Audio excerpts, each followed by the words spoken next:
Guys, today we're talking about the Mitchells versus the Machines. So this is one of Sony's animation's films that they released. So is it this amazing masterpiece? 99% of the internet said it. There are people who hate this movie.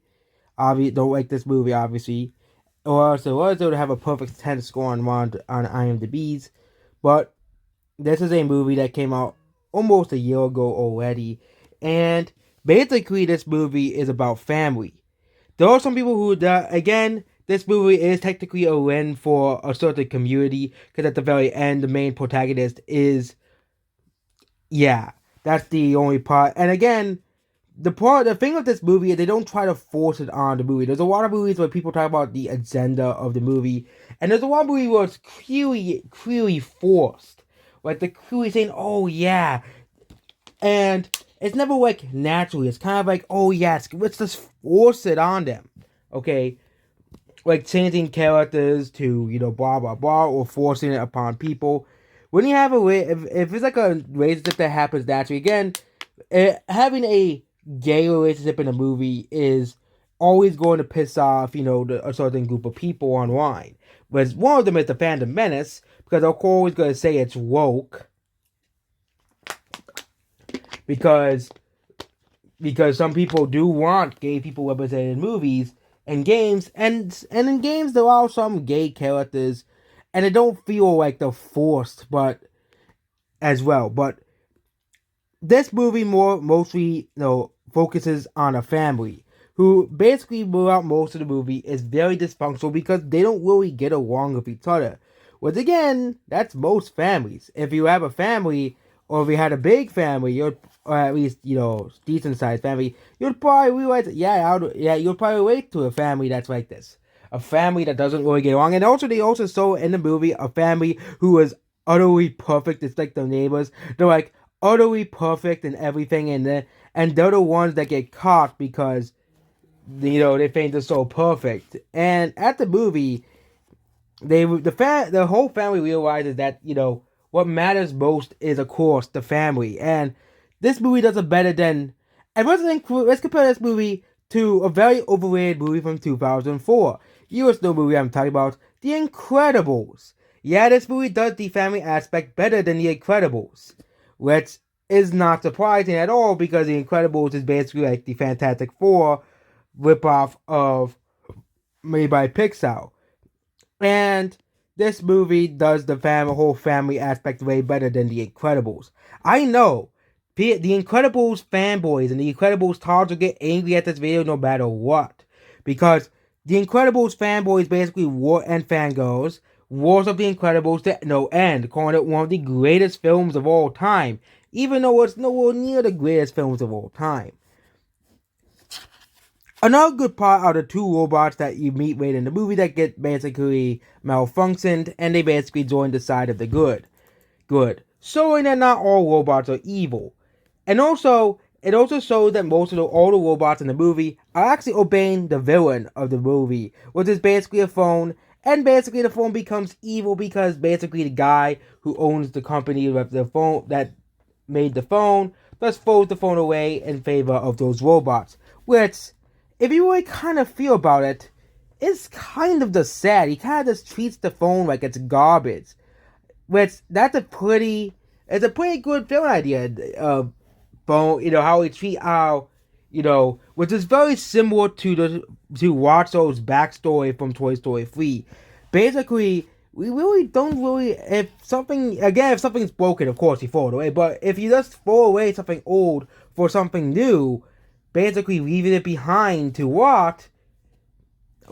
it shows the neglect that the phone has had, and basically the phone just takes over the robots, because again, the phone is basically a hyper-intelligent AI anyways, and basically wants to get rid of all humans for the accident of one human. It's kind of like the King Ari of animated villains. One person does one bad thing equals all people do bad things. So basically, the phone is basically like King Ari. Basically, his actions is King Ari's actions in the Origami King are based off one toad, and basically wants to kill them all. Kind of like how the phone, I actually don't know the phone's name, but Basically, the phone just wants to kill everybody. I think the phone's name is Pal, I think. But yeah, the phone basically just wants to kill everybody, just like King Ali does. And basically, the phone gets defeated in the most comedic way possible. And yeah, the comedy in this movie, unlike most modern animation, I'm looking at you, Ice Age, Buck Wild, is actually funny. The comedy in this movie is actually well executed. It's actually funny. Especially the scene where they fight in the mall. That scene was really funny as well. But this movie is much funnier than the Emoji Movie, which is made by the same studio. The fact that this is made by the same studio that made the Emoji Movie is the most hilarious thing in the world. Same thing with Spider-Man to the Spider-Verse. If you have not seen that movie yet, you should. But this movie is basically made in the same style as that movie. It's not using the same boring, illumination, generic, cartoony art style. This movie has its own. This movie actually had the same as a similar art style to Spider-Man and the Spider-Verse, but actually has its own art style and not using the copy-paste illumination art style that now even Disney and Pixar are using. So this movie has its own identity. For once in modern animation, a movie has its own identity. It is not, oh my god, let's make our characters all look like Despicable Me. For once, we have an animated movie that doesn't look like fucking Despicable Me 500. Okay? Which is why, and again, people have criticized the how similar characters look in animation. Again, there are a lot of people who do look similar more. So it's kind of hard to have much differences. But, this movie does, but again, if we could compare this movie to the overrated Incredibles, this movie does does everything better than the Incredibles. And in the movie, they basically say, whatever, a superhero, it's one of the movies, I think. Or I think that was in Ice Age. Basically, what makes a superhero is what you said it, but that movie's complete garbage. But yeah, basically what makes you a superhero is what's on the inside. And basically they save the world from all these robots, and basically the world is saved. So, and the animation's pretty good. It's using the same art style as Spider-Verse, but again, using the same art style as Spider-Verse is not a bad idea. This movie and Spider-Verse still have totally different art style, so this movie still has its own unique identity. I think more movies be more made like Spider-Verse than, Despicable Me / Minions. The problem is, the Minions had such a bad Despicable Me / Minions, and of course Teen Titans Go as well. We can't forget about those guys. Has such a bad impact on animated films that's gonna probably take a while for them to recover from. But Sony should still keep making movies like this and Spider-Verse. Thank God it ended Hotel Transylvania, because that series was getting boring after a while. So that's basically about the Mitchells versus the Machines. If you haven't seen this movie, you sort of. I think the movie's available on. It's available on Netflix. I think it's also available on Blu-ray and digital as well. So, if you want to support the movie, it also only costed $50 to $100 million to make, not $200 million like Black Widow took to make, which is still astonishing that Black Widow is more expensive than Dune. So I think out of 2021, it's not as great as Zack Snyder's Justice League or Dune. And you might say, but you're saying it's better than Dune. It's Zack Snyder. This is good than that animated movies. But overall, this movie, come on, guys. Okay, I can make the movies however I want, but it's still better than every Marvel movie released this year. I have not seen No Way Home, so that doesn't count. But it's still better than every Marvel movie released this year.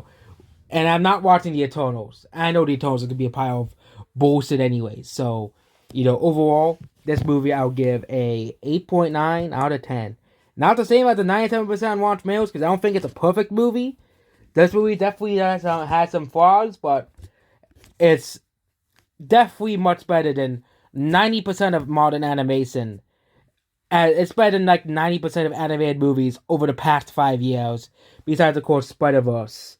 So, and I think a couple of other movies that were released as well, which were made by Pixar. So, that was the only other studio that made movies that was better than this. So, other than a couple movies made by Pixar and Spider-Verse, which is made by the same studio, Yeah, that's the only other movies, and maybe some anime movies as well, like Dragon Ball Super.